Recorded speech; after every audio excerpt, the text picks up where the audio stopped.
Welcome everyone to the third episode where we deep dive into the book. The book that we are referring to is Shadow Work Journal and Workbook by Scarlett Kent. And we're going to talk about the introduction of the book and then discuss about the four main archetypes by Carl Jung. And then we'll go to the task one that we need to do in order to the surface our subconscious. So, the introduction talks about, have you ever thought that your behaviors are like those of your parents or grandparents? It is well established that children often walk or even talk the way their parents do.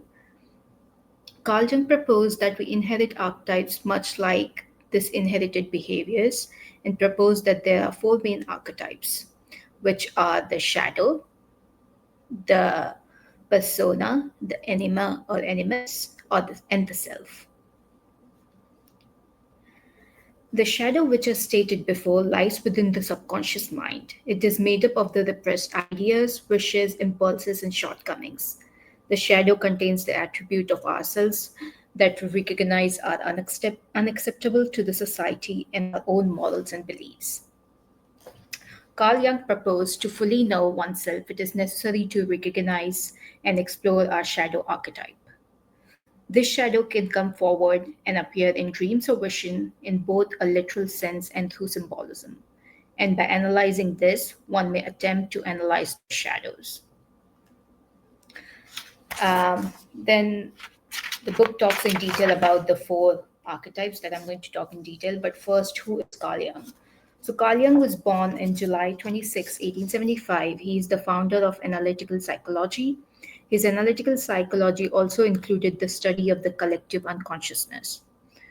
He was able to find out that most mental illness were caused by emotionally charged clusters that could be attributed to unconsciousness.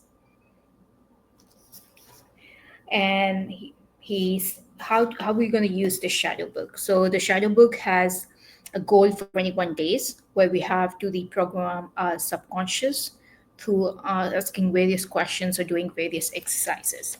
So before we do that, let's talk in detail about the what is shadow work. So a new habit that you might want to change are, as mentioned, going to bed late, doing work while you eat, not taking time to relax each day, or even leaving stuff laying around instead of putting it away immediately. The daily reflection exercise can help you find the reason why you hold on to these bad habits and find it difficult to change them. Like many people find very hard to spend less time on social media and spend more time on themselves or in direct contact with people. Plus, with increased social media presence, it can occur almost an obsession with one's physical appearance and perceived shortcomings. Carl Jung suggested that it is necessary to know that all aspects of yourself, both subconscious and conscious, are fulfilled. So, during this,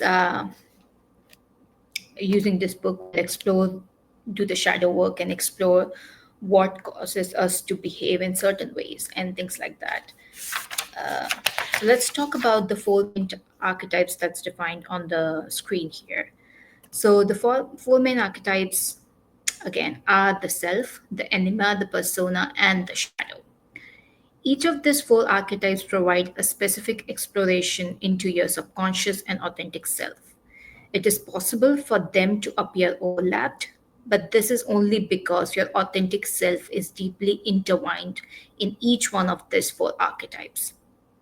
As an example, one might alter their behavior because of the anima and in turn modify their persona accordingly. Following the modification, a distinct contrast between the self and the persona may occur, which causes anxiety and negativity. It's through the exploration of the shadow that anyone can be allowed to identify these conflicts and imbalances with their authentic self. So, what is the self archetype? The self archetype is an archetype that has fewer components, and yet it is the cornerstone to exploring the causes of someone's anxiety and negativity.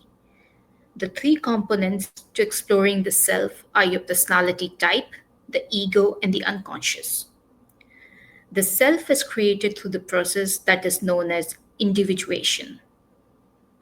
Think of individuation as the various characteristics of the personality integrated into a separate wh- thing when the personality and ego interacts. Jung believed the imbalance between the subconscious and conscious is the cause of anxiety and negativity, which means the four archetypes must work in tangent with one another. So, to understand the self archetype, let's begin defining the ego and the personality. The ego is a person's self esteem and self worth, while the personality is the characteristics or qualities that make up a person's character. That being said, you might be wondering how your character is affected by your self esteem or self worth. Knowing how one affects the other will allow you to analyze the creation of self, and through this exploration, you will be able to know your authentic self. Another archetype in your authentic self is the enigma. While it is commonly resides in the subconscious or in the conscious, there is a conflict with the self archetype and it can be pushed to the subconscious. When this happens, exploration becomes a necessity because of how the formation of anxiety and negativity can be created. The anima corresponds to feminine attributes or characteristics, both physical and mental, that appear in a male, whereas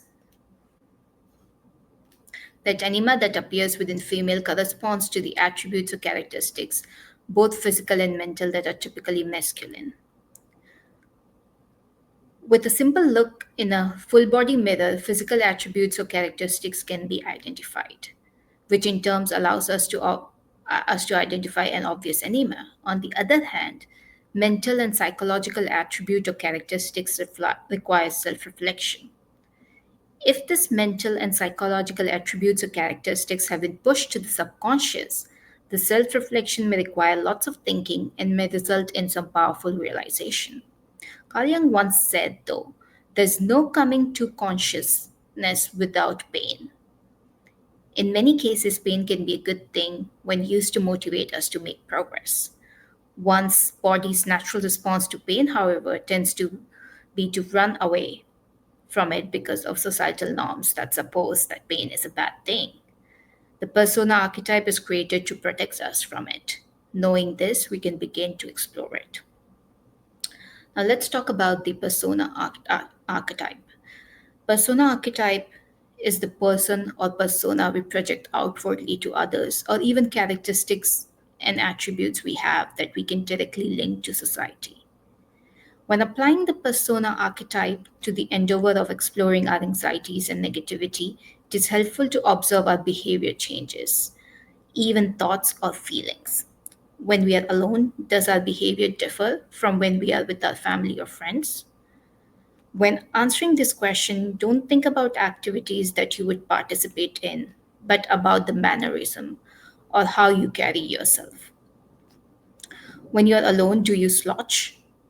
And when you're with your friends and family, do you sit up perfectly straight? If this applies to you, it is very possible that you become anxious about how you hold your body around other people. Say, for instance, that when you're around your family, they constantly correct your grammar. This could result in a negative thought towards yourself, like you're not smart enough. When this may not be true or even conscious, your subconscious mind could interpret those words as such. In this example, it would be to your benefit to remind yourself that you are smart and that you have worth. Some may take the approach to just widening their vocabulary and brushing up their English language skills. Either of these approaches is healthy and could result in the elevation of anxiety or negativity. Keep in mind that the shadow archetype plays a fundamental role in the creation of persona.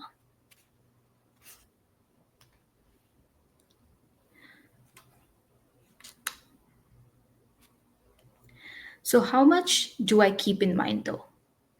You may ask yourself. Well, the shadow is composed of the following: repressed ideas or feelings, perceived weaknesses, desires, instinct, and shortcomings. When these aspects of the shadow interact with the other archetypes, Additional attribute of characteristics of the shadow can form. These are envy, greed, prejudice, hate, and even aggression. When these additional characteristics or attributes form, they result in anxiety and negativity, which, if you wish to eliminate them, must be explored. For Carl Jung said, we cannot change anything unless we accept it. As you may very well know, a crucial part of accepting something is that you know what that something is. So, as we go through this book, it asks us for a 21-day commitment to do the exploration together and dive deep into our unconscious and inner child to know our true source of those pains or those fears. And as we go through this, we'll develop or we'll get to know ourselves better and hence react in a better way to the outside world. So, the next exploration they ask us in the book is to list 5 desires that we have, 5 self esteem boosters, 5 good attributes, 5 ways I change when I interact with others, and weakness and shortcomings. So it says now you can do the exercise to explore this 4 man archetype. To explore your self archetype, reflect on your basic desires and what your body or mind instinctively wants. For this experience, ask yourself, what can I do to feel more like myself and boost my self esteem?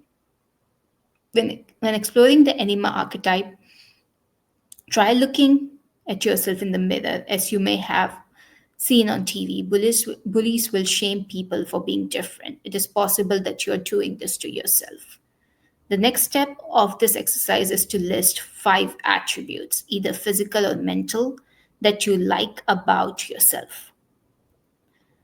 Listing 5 ways you're different when you're not alone is a good way to explore the persona archetype.